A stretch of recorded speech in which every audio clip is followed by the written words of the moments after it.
Turn on the news, and the story is always there, a permanent fixture of our political landscape. Desperate families arriving at the southern border, political leaders shouting about a crisis, analysts debating the root causes, pointing to gang violence, corruption, a lack of economic opportunity.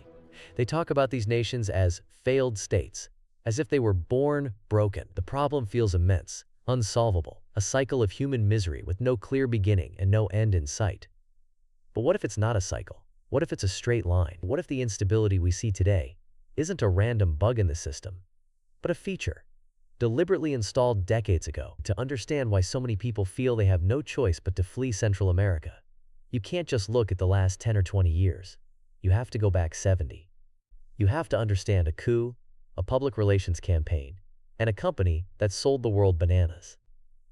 This is the story of how a single, calculated intervention in 1954 set the stage for the world we live in now. The thesis is this: the CIA-backed coup in Guatemala, engineered through a public relations campaign that deliberately conflated the United Fruit Company's private business interests with U.S. national security, shattered the country's democratic trajectory. This event didn't just topple a government. It created a template for corporate-driven intervention that directly fuels the cycles of violence, weak governance, and forced migration we see at the border today. A ghost was placed in the machine of Central American politics, and it has haunted the region ever since. Because of this single event, a generation of democratic reformers was wiped out, replaced by a string of U.S.-backed military dictators. This led directly to a brutal 36-year civil war, a conflict whose scars, impunity for the powerful, and a deep distrust in government have never healed. The story of that coup is the missing piece of the puzzle. It explains how a private American corporation became more powerful than a sovereign nation, how a democratically elected leader's attempt at reform was rebranded as a communist threat, and how the levers of American power were pulled to protect corporate profits. This is where the modern story of Central America truly begins. So how does a private company become the real government of a country? It doesn't happen with an invasion. It happens with a pen, a piece of paper, and a perfectly legal document called a concessionary contract. And the man who mastered this strategy was Sam Zemery, the head of the United Fruit Company. Zemery was a shrewd, unsentimental operator who saw Central America not as a collection of sovereign nations, but as a vast, private plantation waiting to be harvested. His worldview was famously captured in a single, cynical line: "In Honduras, it's cheaper to buy a congressman than a mule." This is the mechanism he used to build his empire. A concessionary contract wasn't a simple land lease. Think of it as a government signing away its own power. In exchange for minimal investment, like building a railroad, the company itself would own and control.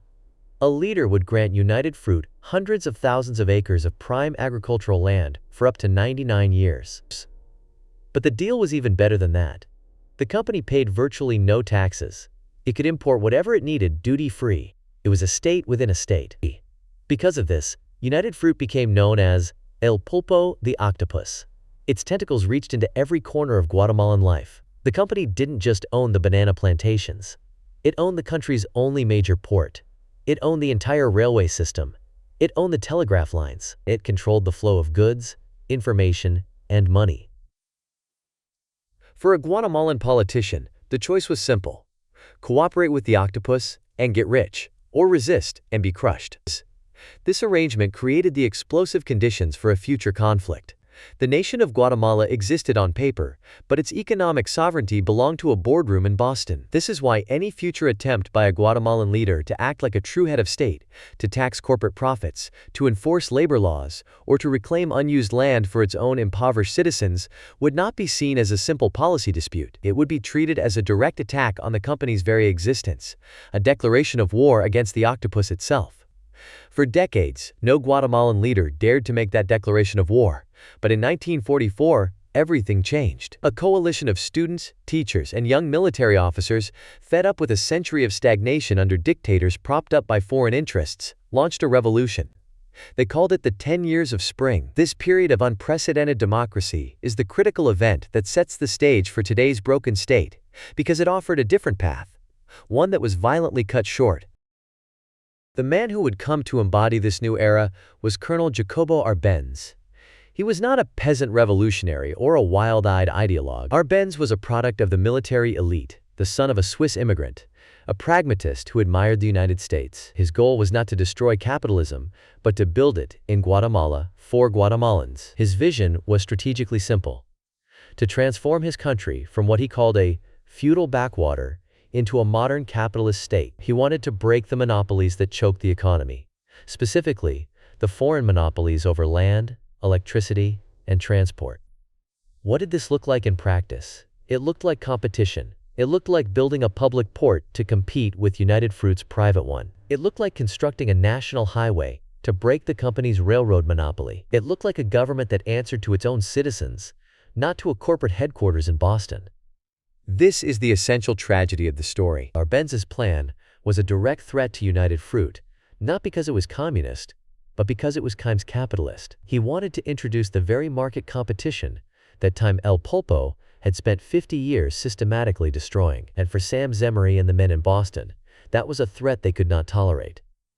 This collision course came to a head in 1952. Jacobo Arbenz, now president, signed his signature piece of legislation into law. It was called Decree 900, the Agrarian Reform Act, and it was this single law that directly triggered the chain of events leading to decades of civil war and the failed state conditions that fuel migration today. On the surface, Decree 900 was a moderate, even clever piece of policy. It was designed to do one thing: redistribute uncultivated times land to the country's landless poor. It was not a communist land grab. The law specifically exempted any land that was actively being farmed. It only targeted vast tracts of valuable land left deliberately fallow. And the government would pay for it. So how did Arbenz determine the price? He made a strategically brilliant move. He would pay the company exactly what the land was worth according to its own tax filings. Here was the trap. For decades, United Fruit had been massively undervaluing its land on tax forms to avoid paying its fair share to the Guatemalan government. Now, Arbenz was calling their bluff. He offered to pay them the exact, artificially low value they themselves had declared. For Sam Zemery, this was more than an economic problem. It was an existential threat. Why?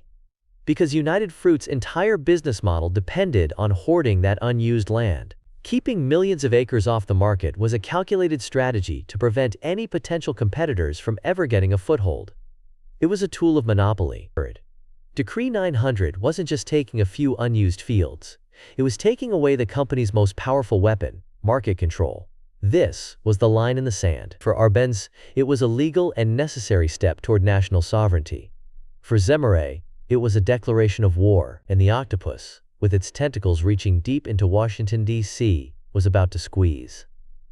Sam Zemery's problem was simple. His company was about to lose money, but you can't ask the United States government to overthrow a foreign democracy to protect your profit margin.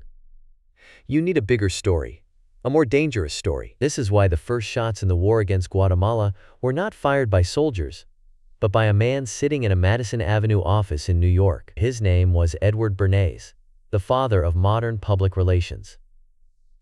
Bernays was a strategic mastermind who understood a fundamental truth: reality is malleable. He believed you could engineer consent, selling a war just as easily as you could sell soap. For United Fruit, he wasn't hired to argue about land values. He was hired to change the subject entirely. His strategy was calculated and devastatingly effective. Bernays would systematically rebrand a moderate, capitalist land reform as the first step in a hostile Soviet takeover of Central America. He launched what we would now call a massive fake news campaign. He arranged carefully curated trips to Guatemala for influential American journalists who were wined, dined, and fed a steady diet of company propaganda. Stories began appearing in the New York Times and the Christian Science Monitor, painting a grim picture of a nation falling to communism. Bernays even created a fake independent news service, the Middle America Information Bureau, which flooded American newsrooms with press releases about creeping Soviet influence in Guatemala. The goal was to create an echo chamber. If enough important people said Guatemala was a threat, it would become one. And here's the twist that made the whole plan work. The two most powerful men in American foreign policy were already on his side. Secretary of State John Foster Dulles and his brother, CIA Director Allen Dulles, were the ultimate Cold Warriors, seeing Soviet threats behind every corner. But their conviction wasn't just ideological.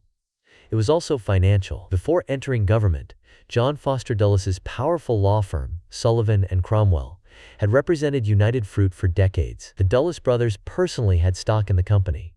Because of this, when Bernays' manufactured crisis landed on their desks, it wasn't just a geopolitical problem.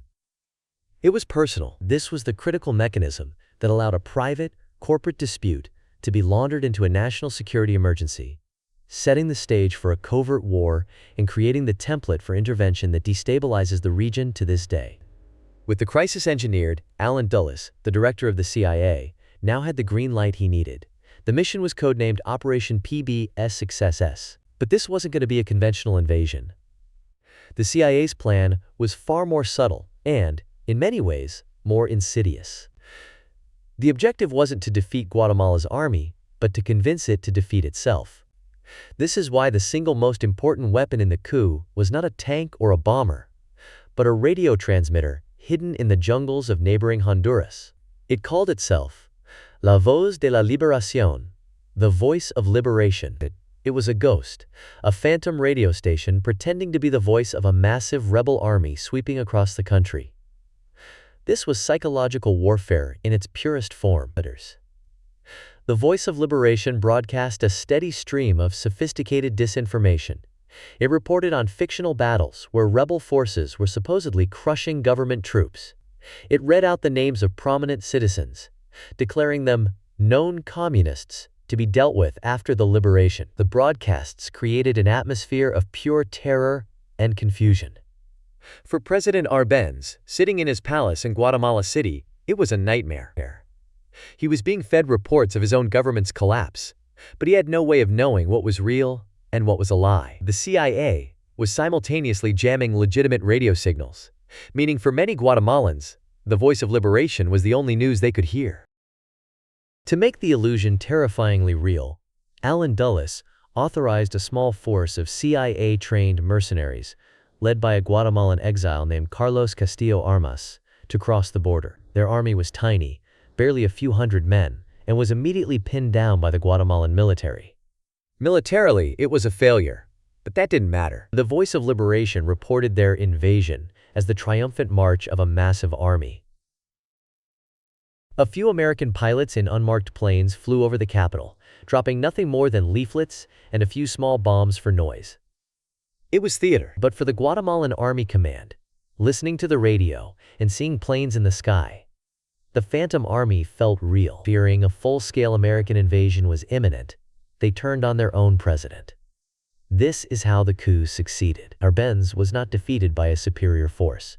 He was deposed because a CIA radio station convinced his own people that resistance was futile, shattering Guatemala's democracy and initiating the cycle of military rule that would plague the country for a generation. On June 27, 1954, Jacobo Arbenz faced an impossible choice. His generals, terrified by the CIA's Phantom Army and the threat of American intervention, delivered an ultimatum: resign, or they would make a deal with the invaders themselves. Arbenz, a former military man, knew the game was over. The psychological war had succeeded, where the physical invasion had failed. That evening, he addressed the nation one last time, his voice heavy with defeat. "They have used the pretext of anti-communism," he said. "The truth is very different. It is to be found in the financial interests of the fruit company." He was stripped of his citizenship and forced into a humiliating public search at the airport, a final calculated indignity, before being exiled forever. This is the moment that shattered Guatemala's future, because with Arbenz gone, the man the CIA had chosen to replace him, Carlos Castillo Armas, was flown into the capital on an American embassy plane. There was no election, no transition, no pretense of democracy. This was an installation. Castillo Armas's first moves were strategically swift and devastatingly effective. His primary objective was to reverse the very reform that had triggered the crisis. He immediately suspended the Constitution and, with the stroke of a pen, created the National Committee of Defense Against Communism. Its real purpose was simple: to hunt down anyone who had supported Arbenz's government. This led directly to the creation of the institutional violence that defines the modern state. The committee compiled lists of tens of thousands of suspects, teachers, labor organizers, farm workers, who had received land under Decree 900. The land reform was not just repealed, it was violently unwound. United Fruit got its fallow lands back, and the peasants who had briefly dared to dream of ownership were dispossessed, arrested, or worse. This wasn't just a change in policy. It was the surgical removal of hope and the official branding of social progress as a crime against the state. The overthrow of Arbenz was not a single event. It was the activation of a new political operating system for Guatemala. This is why the coup led to 36 years of brutal civil war. The system installed by Castillo Armas and supported by his American patrons had a simple, terrifying logic. Political dissent was no longer a feature of democracy, but a symptom of communism that had to be eradicated. The labor unions, student groups, peasant organizations, the very building blocks of a civil society, were now treated as enemy insurgents. The state's primary function shifted from governance to counterinsurgency. Because of this, all peaceful paths for change were systematically sealed off. When you make democratic protest impossible, you make armed revolution inevitable. In the early 1960s, disillusioned military officers and radicalized students, seeing no other way, took to the mountains. They formed the first leftist guerrilla movements, and the conflict began. But this was never a war between two equal armies. It was a war waged by the state, armed and trained by the United States, against its own people. This decades-long conflict is what hollowed out the Guatemalan state, creating the cycles of violence and weak governance we see today. The government perfected the tools of repression: secret police, death squads, and the tactic of disappearing its citizens. The military wasn't just an institution, it became the state itself, unaccountable and all-powerful. Entire Mayan villages were massacred under the pretext of fighting communism. Over 200,000 people, the vast majority of them indigenous civilians, were killed or disappeared. This was the long, dark night that followed the democratic spring, a direct and calculated consequence of protecting a fruit company's profits. This is why, when we see the images on the news today, families fleeing violence, seeking asylum at the border, we are not watching a new crisis. We are watching a 70-year-old debt come due. The long civil war, born from the 1954 coup, didn't just kill 200,000 people.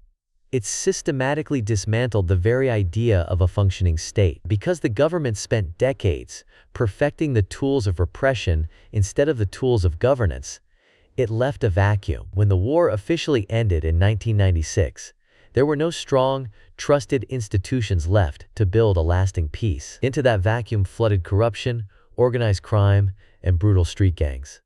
People don't just flee their homes for economic opportunity. They flee when the state that is supposed to protect them is either too weak to do so or is the very source of the danger. They are harvesting the whirlwind sown in 1954. But the most consequential legacy of this story isn't just the tragic destruction of one country's democratic dream. It's the perfection of the hidden mechanism used to achieve it. The real ghost in the machine is the playbook, written by men like Edward Bernays, the public relations mastermind hired by United Fruit. His strategy revealed a terrifying new form of power: the ability for a private corporation to manufacture a political reality, and in doing so, hijack the foreign policy of the world's greatest superpower. Bernays' campaign was a calculated masterpiece of psychological warfare. He understood that to get the American government to act, he didn't need to win a debate. He needed to create a feeling. The feeling he chose was fear. Through carefully placed articles in major newspapers, sponsored fact-finding trips for journalists, and the creation of fake independent news sources, Bernays bypassed the facts of Arbenz's moderate land reform and instead sold a simple, terrifying story. Communism has a beachhead in our backyard. He transformed a business dispute over unused land into an existential threat to American national security. The Eisenhower administration didn't overthrow Arbenz because he was a communist. They overthrew him because Bernays had made it politically impossible, not times two. This is the true, lasting lesson of Guatemala. The 1954 coup was a pilot program. It created a template for how private interests could merge their agenda with the national interest, using the power of public relations to create a crisis that only government intervention could solve. This playbook of defining a target, manufacturing a threat, and using the media to build public pressure for action has been refined and redeployed countless times since. The story of United Fruit isn't just about bananas. It's about the blueprint for how a story, told effectively enough, can become more powerful than a government. If you found this eye-opening, hit subscribe for more deep dives into the hidden mechanics of history. And leave a comment.